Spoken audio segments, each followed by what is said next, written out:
field they exist in, but people who are politically uninformed, people who aren't paying attention as much. And those people, well, that's the majority of the population, a significant portion, if not the most significant portion of society. Those are the people who are being manipulated. The algorithms are purposely made up to target those people with left-wing information and never expose them to counter thought. And this is the smoking gun. This is the proof. The Hunter Biden laptop story was just an element of this greater macro experience by these tech platforms. I mean, we saw the polling data. There's a significant portion of the American electorate that had no idea the Hunter Biden laptop story even existed. And a significant portion of those people said that they wouldn't have voted for Biden if they were made aware of that topic. Well, how many more topics are there? How much fake news have people been exposed to involving the former president, Donald Trump? The algorithms are set up in a way to form and manipulate people's thoughts, to turn them into good little Democrats. It's an absolute disgrace. It's anti-democratic. It's corrupt, and honestly, it should be illegal, and it's happening. It's not a conspiracy theory,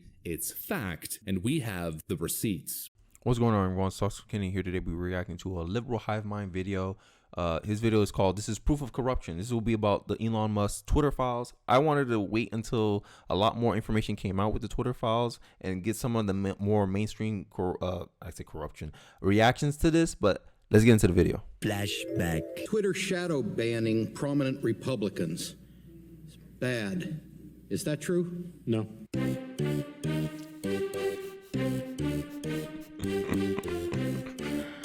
Oh my God.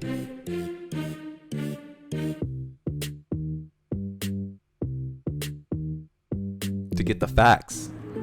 There is no such thing as shadow ban. You are fake news. I agree. Hey guys, welcome to the Liberal Hive Mind, a channel solely focused on exposing the abundant hypocrisy of the left. Well, it just keeps getting bigger and bigger. You might say better and better, but honestly, it's kind of worse and worse. The Twitter files continue this time with the Twitter files part 2, Twitter's secret blacklists. And once again, it turns out that we were right. They kept calling us wacky, deranged, kooky conspiracy theorists. My question for you guys in the comment section: what separates a conspiracy theory from the truth? Let me know your answer in the comment section below. But it's always funny how when people get mad, oh, you guys are making conspiracy theory. To me, a conspiracy theory is just I say a gut instinct, but it's just what a natural skeptic is. He's trying to find other reasonings. Okay, I think they're doing this because of this. I think they have some bias going on. I think they want their bias. Like, I think what majority of the tech sector donates to the Democratic Party. So we're like, okay, they have a bias. How we know they're not going to use their positions of power, their whatever influence they have with whatever sector they're working at, to try to get their guy into power? That's pretty much what a conspiracy theory is. Pretty much you making a speculation. And just because I make a speculation doesn't make me crazy. It makes me a common sense human being, a critically thinking human being. But I digress.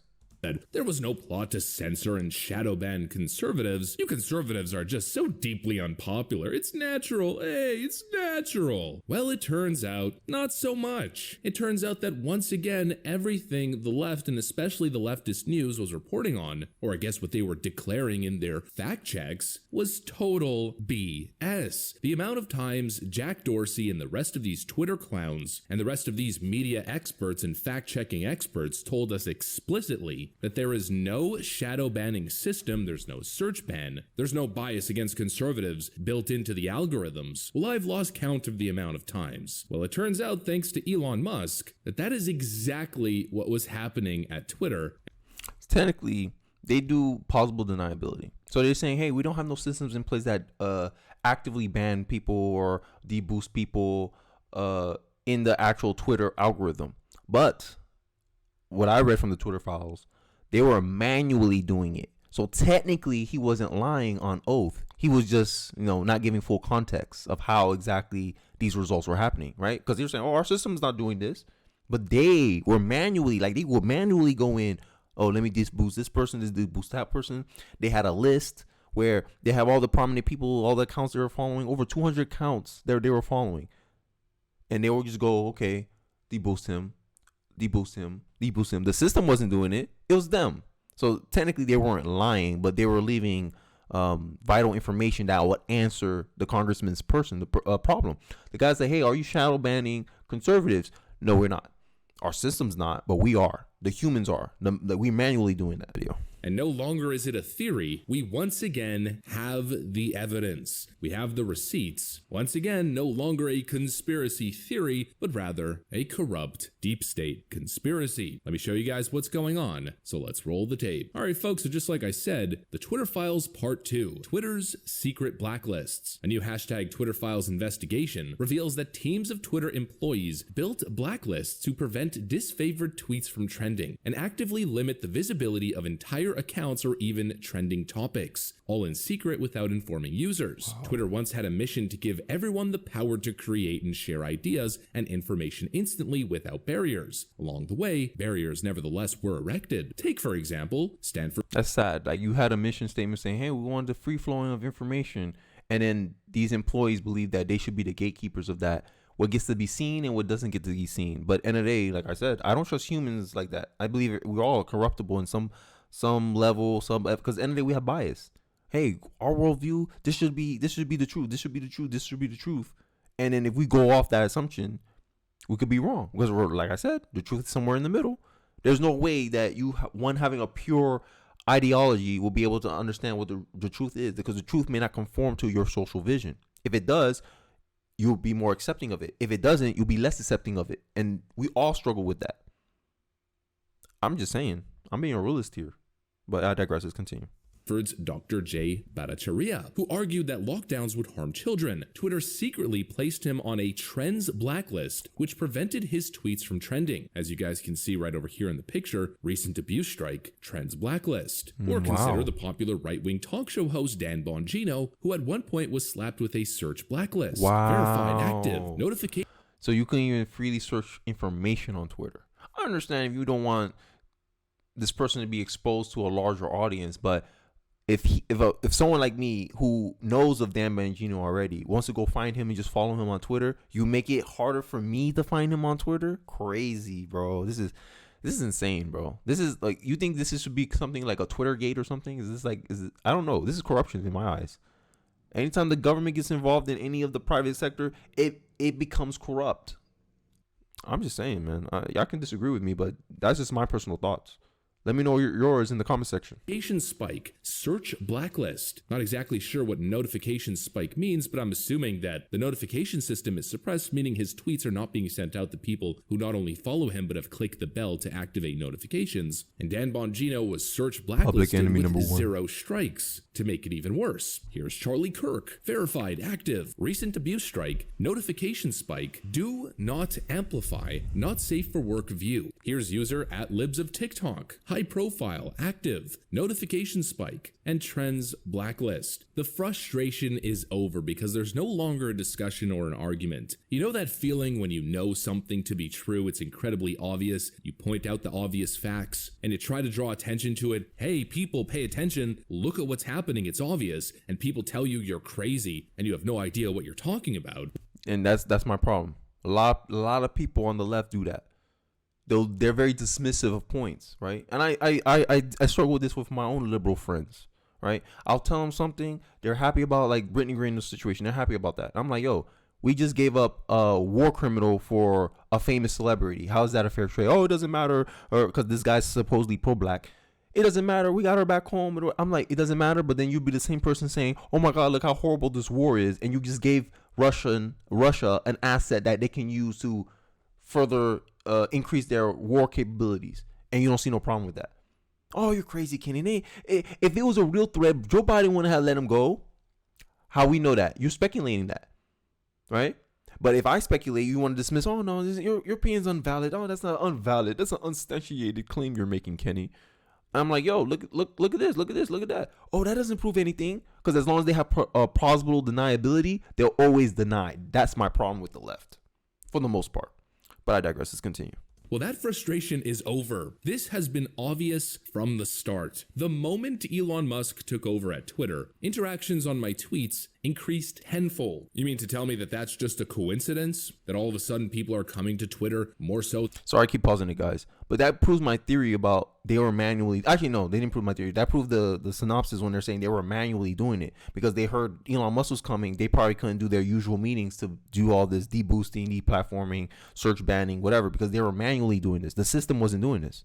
Ever before? I'm sure that's a factor, but 10 times? No way. Something changed immediately as Elon Musk took over. Twitter employees probably frantic, quickly trying to hide the evidence or revert all the changes that they made over the years, knowing that Elon Musk wouldn't stand for it. Or maybe it had something to do with the fact that half the trust and safety team, or maybe even the majority of the trust and safety team, resigned or were fired basically a week after he took over. There's no more big group of green, blue hair, septum ring leftoids policing speech on the platform. This stuff isn't a conspiracy theory. It's not right-wing MAGA chuds complaining about the censorship boogeyman. It's actually happening and we can see it. We know it's true. For years, for the first 2 years of my YouTube channel, maybe even longer than that actually, when you watched a liberal hive mind video, what followed was never another liberal hive mind video. I make 3 videos every day, sometimes 2, sometimes 1, depending on whether I need a break or not. And so you'd think that if I'm releasing 3 videos in a day, that if people are watching my content, they'd watch one and then YouTube would recommend the next one, the next release for the day, but that never happened. Not even some of my most popular and most viral videos. And it wasn't just me, it was basically every single conservative, independent commentator on the platform. You'd watch their video and then the next thing that would pop up was a Fox News video or maybe a Sky News video.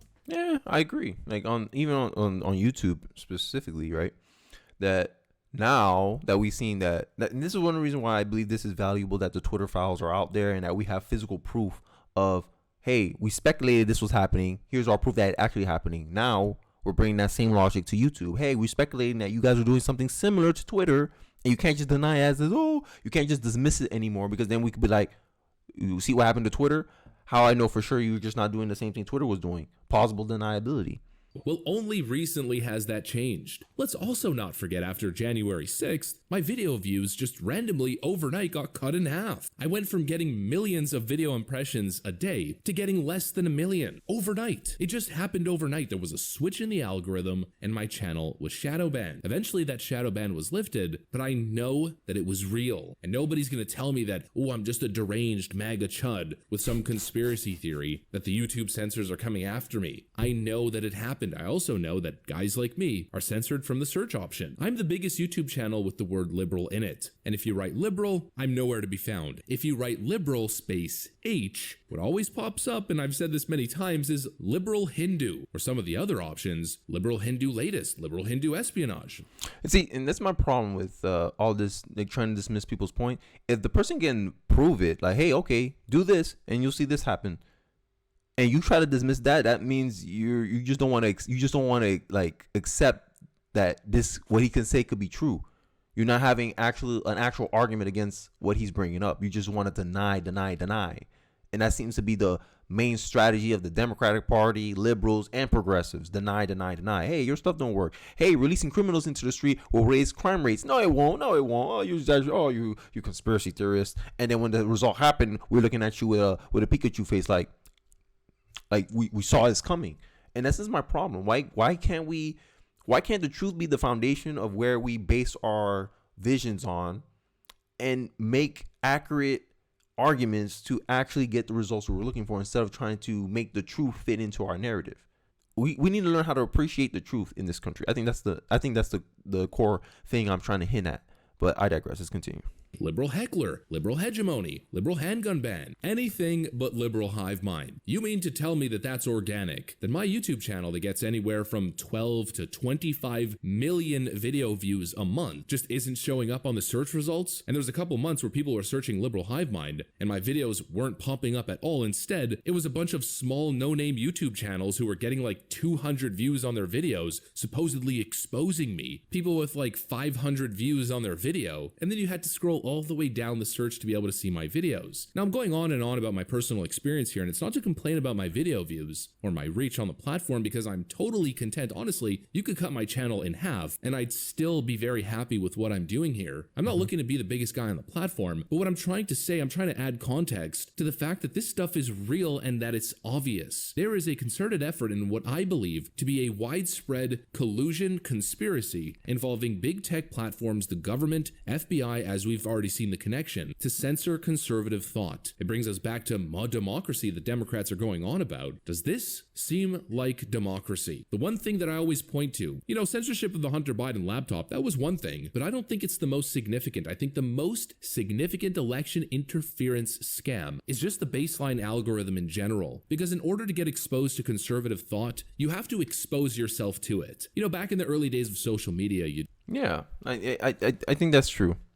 That somehow, I don't know how we can rectify that, but like we have to have some centering message that we all like plant ourselves with, right? And I think this is due to a lack of a moral infrastructure that we have in this country. I blame our culture for this, is that we don't appreciate the truth.